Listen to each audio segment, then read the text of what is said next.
Kakav sam danas dan imao na poslu.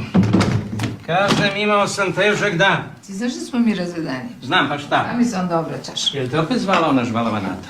Misliš, profesorka Nata, ona čije su deca na švajcarskim koleđima, koja je jedva završila fakultet, ali je maznula muža, ministra ima kuću, da se izgubiš u njoj. E, ta Nata me jeste zvala. Dakle, majstore, da te ubije u pola. Čim padne u depresiju, ona mene zove i onda je super. Vidi na šta ličim, dosta mi je svega, nema ručka.